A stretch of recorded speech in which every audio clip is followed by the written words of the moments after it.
காண்கிற, காண முடியாத, காணக்கூடாத அனைத்தையும் சிருஷ்டித்து ஆண்டு கொண்டிருக்கிறவர் ஒருவர். அவரை யாரும் நெருங்க முடியாது. ஆனால் அவர் அன்பானவர், இரக்கமுள்ளவர், கிருபை உள்ளவர். அதை வெளிப்படுத்தத்தான் ஆண்டவராய் இயேசு கிறிஸ்து பூமிக்கு வந்தார். யோவானால் எழுதப்பட்ட சுவிசேஷத்திலே 6வது அதிகாரத்தில் 38வது வசனத்தை பார்த்தால், என் சித்தத்தின்படி அல்ல, என்னை அனுப்பினவருடைய சித்தத்தின்படி செய்யவே நான் வானத்திலிருந்து இறங்கி வந்தேன் என்று ஆண்டவராய் இயேசு கிறிஸ்துவால் சொல்லப்பட்டிருக்கிறதை வாசிக்கிறோம். அவர் சித்தம் அல்ல, சகலத்தையும் ஆண்டு கொண்டிருக்கிறவர் அவரை எப்படி சித்தம் வைத்தார், அவரை எப்படி சித்தம் வைத்தார் என்பதை குறித்து ஏசாயாவின் புஸ்தகத்திலே பார்க்கிறோம்.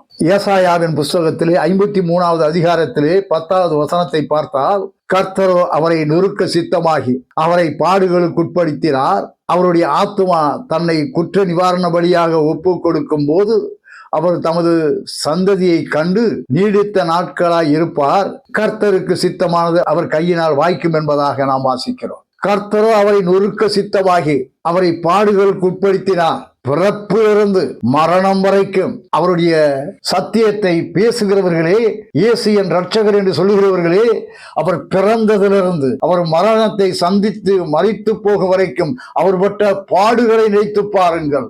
ஏன் அந்த பாடுகள்? கர்த்தர் நொறுக்க சித்தமானார். குமாரன் பேசவில்லை, எதிர்த்து பேசவில்லை, ஏனென்று கேட்கவில்லை, அப்படியே இணங்கினார். அப்படி இருக்க வேண்டும் மனிதன் தேவனுடைய வார்த்தைகளுக்கு.